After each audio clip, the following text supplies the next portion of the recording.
you've caught me today. Well, one of the things we're going to talk about is got some ferns. Follow me to the veranda.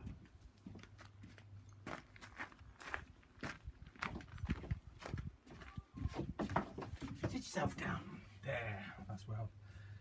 Okay, what I've done is I've taken some leaves off the ferns, but these are special leaves. They're different from all the other leaves. They're actually leaves with spores on it. Now, spores are not really seeds, but for our intents and purposes they are. Now what you need to do is you need to collect your favourite fern, fruiting spore fronds. This works with all ferns, including tree ferns, which is good fun. Then you want to get one of these. At great expense, this is a co-op patty container, but any margarine carton will do. All I've done is rub the label off the top so that when you hold it up to your light, you can see your finger moving slightly behind it. That's enough light for ferns to start growing. So I'll put a bit of compost, just ordinary compost, in the container, and I've microwaved it for 30 seconds. Doesn't taste any better, but what it does do is kill off fungal spores, or at least it kills off most of them.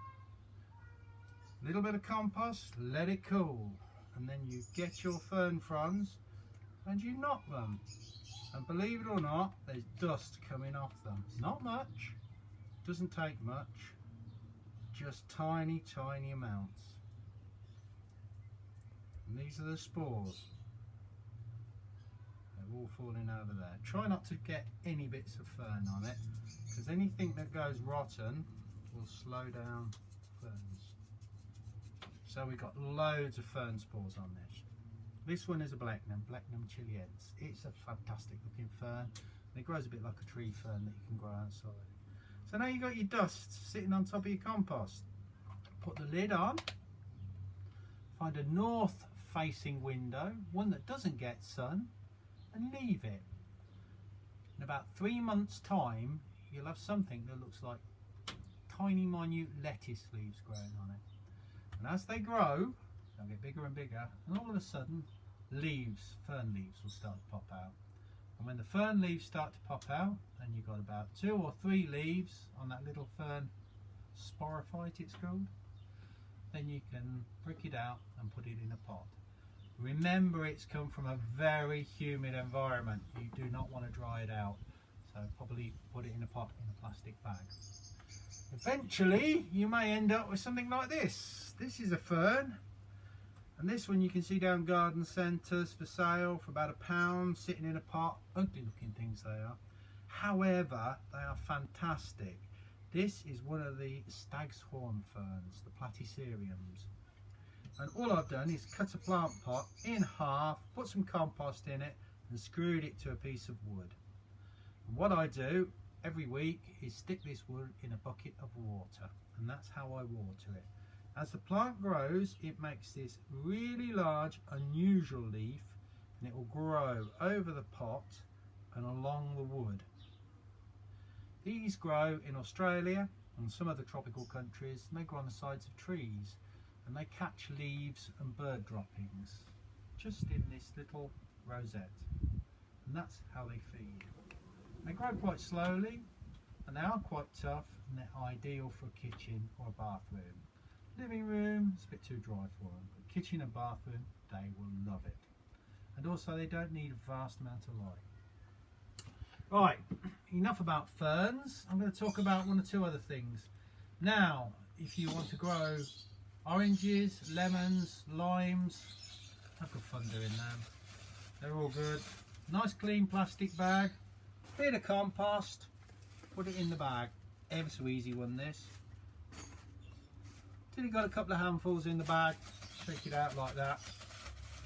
Save your pips, and then just put your pips in the plastic bag like that. Bit of water, not too much, just to make it damp. Put a tie across the top.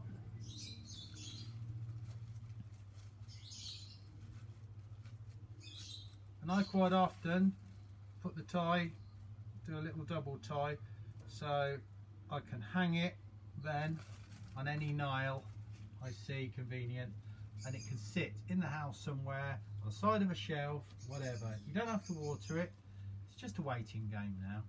And eventually in a few weeks you'll see the young plants start to grow, and as they grow, when they get to about 2 or 3 leaves, open the bag, take them out and put them in a pot. They're really great fun. You don't often get oranges on them, but you could, who knows.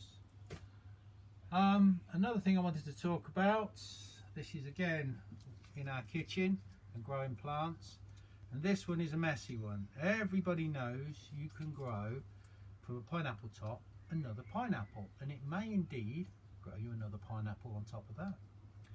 What you need to do is cut the pineapple off with a little bit of the fruit on.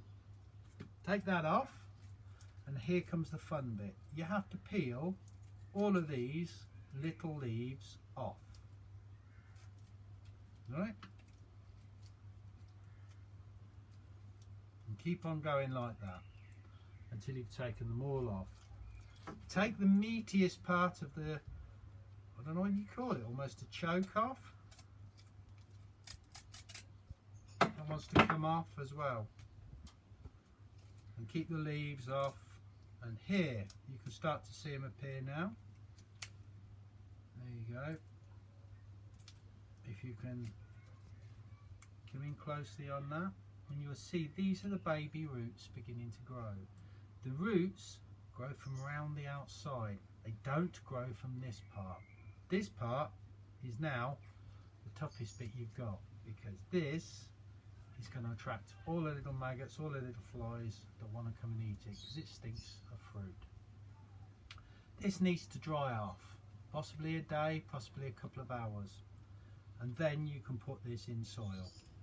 Nice damp soil, keep it nice and warm, it should start growing. If it doesn't, and you'll know whether it doesn't, because if you take these central leaves out, pull them, and if they come out, you'll know that it's done what we call gone blind. The central rosette will not grow. Don't despair.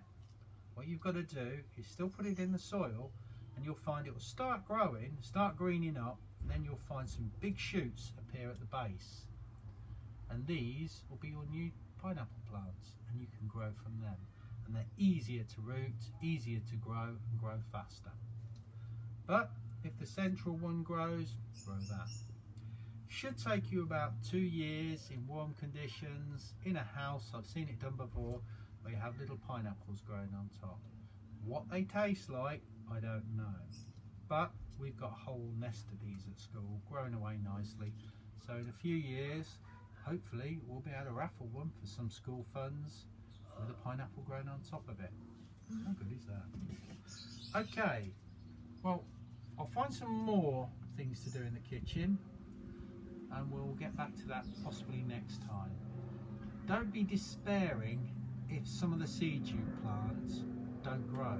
Things like coriander, caraway and that, sometimes they've been sterilised before they've been brought in the country, and the seeds you buy for herbs in the kitchen are dead. And by the way, cloves aren't a seed, they're actually an unopened bud, so you can't grow from them. But try everything. Peanuts are great if you're not allergic to them, and they make fascinating little plants. Dates, as I mentioned before, they grow into little palm trees. Avocados are fantastic. Lychees, rambutans, great. Kumquats, sometimes they've got a big seed in them, and kumquats are very easy pot plants to grow. Grapes, make little grapevines. And sometimes you can even surprise yourself, because even if the orange you grow doesn't fruit, the flowers are just heaven. So when it sits on your windowsill on a winter's day, full of flower, making the whole house smell of orange blossom, that's something to have. And it all comes from something you would have thrown away. Okay, that's today's Grow Joe. I hope you've had a bit of fun with it, and go ahead and have a load more fun. Find everything you can and plant it. And as I said before, I've even tried Brazil nuts and coconuts. They haven't grown for me, but who knows? You might find some that will grow. That's Vince on the Grow Joe. stay safe, look after yourself and keep growing. Goodbye.